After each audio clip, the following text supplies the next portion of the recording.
Good morning students.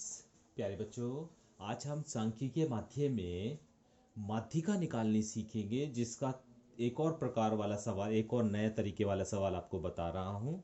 माध्यिका के बारे में आपको बताया गया था, पहले भी कुछ क्वेश्चन बताए गए थे, है ना, उन्हें आपको ध्यान रखना ही है। एक और तरीका का क्वेश्चन जो माध्यिका का एक और मेथड है, उसे भी मैं आपको बता रहा हूँ।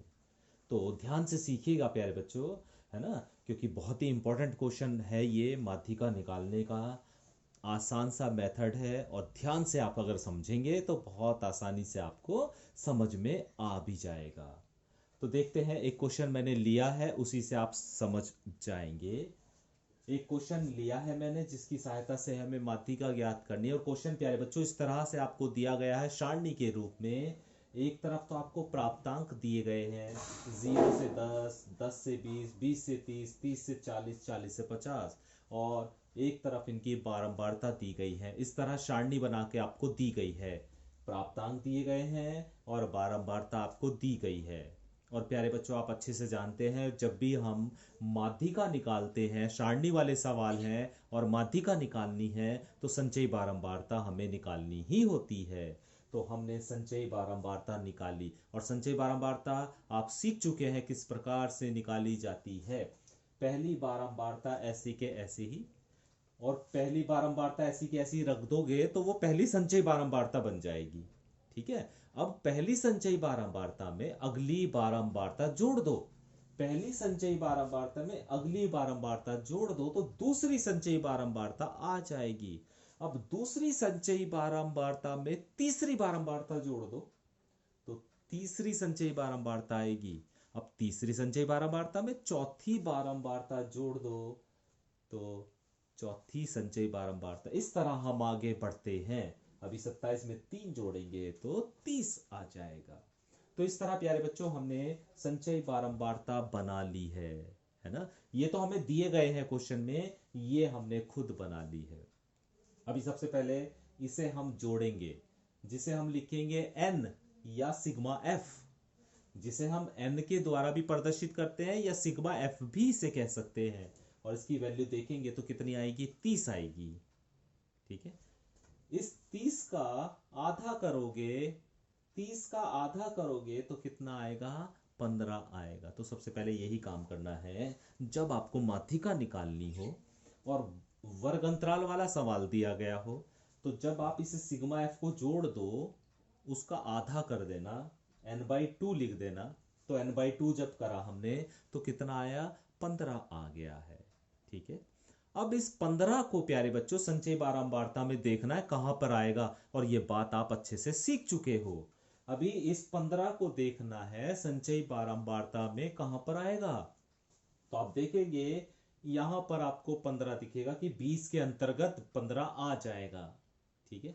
इसके ठीक सामने जो वर्ग अंतराल होगा, इसके ठीक सामने जहां पर ये वाला पद आएगा, 15वां पद, उसके ठीक सामने जो वर्ग अंतराल होगा, उस वर्ग अंतराल में जो पहली संख्या जिसे हम निम्न सीमा या लोअर लिमिट बोलते हैं, उसे L से प्रदर्शित करते हैं। तो L का मान 20 आ गया है। ये अपने तरफ से नहीं छांटना है, ये आपको यहां से देखकर कि ये 15वां पद किसके अंतर्गत आ रहा है, उसी के सामने की वर्ग अंतराल को देखना है। और पहली वाली संख्या जिसे हम लोअर लिमिट या निम्न सीमा बोलते हैं, उसे एल के द्वारा प्रदर्शित किया जाता है। ठीक है। उसके बाद जो हमने वर्गंतराल छांटा है, उसके ठीक सामने जो बारंबारता है, उसे हम स्मॉल एफ के द्वारा प्रदर्शित करते हैं। जो वर्गंतराल हमने छांटा, पहले तो सबसे पहले वर्गंतराल छांटेंगे। और वर्गंतराल कैसे छांटेंगे कि जो n/2 आया है उसे देखेंगे यहां पर किसके अंतर्गत आ रहा है, उसके ठीक सामने जो वर्गंतराल पड़ेगा, वो वर्गंतराल में पहली संख्या l होगी। ठीक है। जो वर्गंतराल हमने छांटा है उसके सामने स्मॉल एफ होगा। ठीक। अब जो स्मॉल एफ छांटा है हमने, उसके सामने से ऊपर वाला, जो स्मॉल एफ हमने छांटा है उसके सामने से ऊपर वाला कैपिटल एफ होगा। ठीक है। तो प्यारे बच्चों स्मॉल एफ कैपिटल एफ आपको पता होना चाहिए कैसे निकाला जाना है, एल का मान आपको पता होना चाहिए कैसे निकाला जाना है। अभी माध्यिका का फॉर्मूला है L plus N by two minus F upon small F into I. ये सब बातें आपको पता है, एल का मान आपको पता है, एन बाई टू का मान आपको पता है, कैपिटल एफ का मान आपको पता है, स्मॉल एफ का मान आपको पता है, आई का मान, आई का मतलब होता है प्यारे बच्चों वर्ग अंतरालों में जो अंतर होता है, जैसे 0 से 10 में 10 का अंतर है, 10 से 20 में 10 का अंतर है, 20 से 30 में 10 का, तो आई का मान 10 हो गया। यहाँ पर आई की वैल्यू कितनी हो गई 10। अब इन वैल्यूज को यहाँ पर रख दीजिए, एल की जगह 20 रख दीजिए, स्मॉल एफ की जगह 8 रख दीजिए, कैपिटल एफ की जगह 12 रख दीजिए, आई की जगह 10 रख दीजिए और एन बाई टू की जगह 15 रख दीजिए। देखिए एल की जगह 20 रख दिया प्लस, एन बाई टू की जगह 15 रख दिया माइनस, कैपिटल एफ की जगह 12 रख दिया, स्मॉल एफ की जगह 8 रख दिया और गुणा आई की जगह 10 रख दिया। ठीक है, 15 में से पहले 12 को घटा लो, 3 बचेगा, तो ये 3/8 इंटू 10 चल ही रहा है। अब पहले 3 की और 10 की मल्टीप्लाई करो तो 30 हो जाएगी, तो 30/8 हो जाएगा। 8 से पहले 30 को डिवाइड कर लो तो 3.75 आ जाएगा और फिर उसमें 20 को जोड़ लो तो 23.75 आ जाएगा। तो मुझे उम्मीद है प्यारे बच्चों कि इस तरह का सवाल, माध्यिका का इस प्रकार का सवाल भी आपको अच्छे से समझ में आ गया होगा। फॉर्मूला भी इसका आपको याद रखना है कि क्या इसका फॉर्मूला होता है, किस तरह से इनकी वैल्यू रखी जाती है। ठीक है, तो इसके आधार पर आप अवश्य रूप से कई सवाल कीजिए, तब जाके ये फॉर्मूला भी आपको याद हो जाएगा और ये मेथड भी आपके माइंड में सेट हो जाएगा। प्यारे बच्चों एक और मेथड आपको बता रहा हूं मैं, बहुलक, कि बहुलक कैसे ज्ञात करते हैं। ठीक है, बड़े ध्यान से सीखिएगा, बड़ा आसान सा मेथड है ये भी, बस फॉर्मूला थोड़ा सा ध्यान रखने वाली बातें हैं। तो किस तरह से क्वेश्चन आएगा और किस तरह से आपको बहुलक निकालना होगा, इसे आप अच्छे से याद रखिएगा। आपको क्वेश्चन इस तरह मिलेगा, प्राप्तांक 0 से 10, 10 से 20, 20 से 30, 30 से 40, 40 से 50 और इनकी बारंबारता भी आपको दी गई होगी 2, 10, 8, 7, 3, इस तरह से आपको सारणी बना के दे दी जाएगी और ये कह दिया जाएगा बहुलक ज्ञात कीजिए।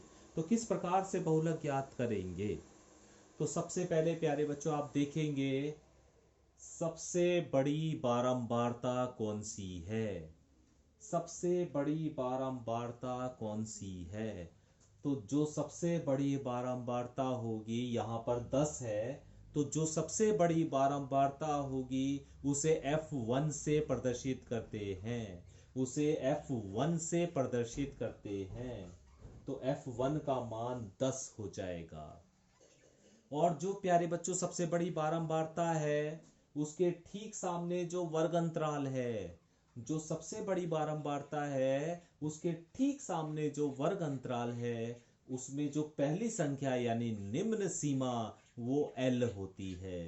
तो L का मान 10 हो जाएगा, L का मान 10 हो जाएगा। ठीक है, F1 का मान आपके पास 10 है, F1 से जो भी आपका F1 है या सबसे ज्यादा बारंबारता है उससे ऊपर वाली बारंबारता, उससे ऊपर वाली बारंबारता F0 से इसे प्रदर्शित करते हैं। F0 से पहले वाली को, जो सबसे ज्यादा बारंबारता है ना उससे पहले वाली बारंबारता, उसे हम F0 से प्रदर्शित करते हैं। तो F0 का मान 2 हो गया। और जो बारंबारता सबसे ज्यादा है उससे नीचे वाली बारंबारता, जो सबसे बड़ी बारंबारता है, सबसे ज्यादा बारंबारता है, उससे नीचे वाली बारंबारता F2 होती है, यानी F2 का मान 8 हो गया, F2 का मान 8 हो गया है। और आई का मतलब अभी बताया था मैंने, वर्ग अंतराल में क्या अंतर है, कितना कितना अंतर है। तो यहां पर आप देख रहे होंगे 10-10 का अंतर है, तो आई का मान आपके पास हो गया 10। ठीक है, तो इतनी बात प्यारे बच्चों आपको छांटनी आ गई है। L का मान, F0 का मान, F1 का मान, F2 का मान छांटना जरूर आना चाहिए। तो जो सबसे बड़ी बारंबारता होती है वो F1 होती है, और उसके सामने जो वर्ग अंतराल होता है उसकी पहली संख्या L होती है। जो सबसे बड़ी बारंबारता होती है वो F1 होती है, और उससे ऊपर वाली F0 होती है, और उससे नीचे वाली F2 होती है। ये वैल्यू यहां पर हमने निकाल ली है। फॉर्मूला है बहुलक का L plus F1 minus F0 upon 2F1 minus F0 minus F2 into I. इस फॉर्मूले को आपको अच्छे से याद रखना है। ये फॉर्मूला आपको अच्छे से याद रखना है। L plus F1 minus F0 upon 2F1 minus F0 minus F2 into I. इस तरह से फॉर्मूला लिखना है। ये सब वैल्यू आपने पहले से ही निकाल के रखी हुई है, इनकी जगह मान रखना है। L की जगह 10 रख दीजिए, प्लस F1 की जगह 10 रख दीजिए, माइनस F0 की जगह 2 रख दीजिए, अपॉन 2F1 यानी 2 की और F1 की गुणा यानी 2 गुणा 10, माइनस F0 का मान 2, F2 का मान 8 और गुणा I का मान होता है 10। हो गया 10, यहाँ पर I का मान 10 है। अब इसे बस आपको हल करना है। ये 10 तो है ही, प्लस 10 में से 2 को घटाओगे तो 8 बचेगा। अब नीचे हल कर लीजिए, 10 दूनी 20 हो गया ये।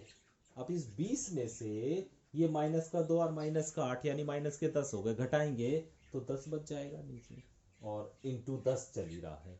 इस 10 से ये 10 कैंसिल हो जाएगा और बचेगा हम पे 18।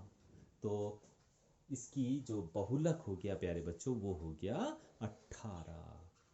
ठीक है, तो इस एक्सरसाइज में प्यारे बच्चों जितने भी मेथड आपके एग्जाम के लिए इम्पॉर्टेंट हैं वो सब मेथड मैंने आपको बता दिए हैं। समांतर माध्य जिसके मैंने 3 प्रकार के सवाल आपको कराए, माध्यिका उसके भी मैंने 3 प्रकार के सवाल कराए, और अब ये बहुलक।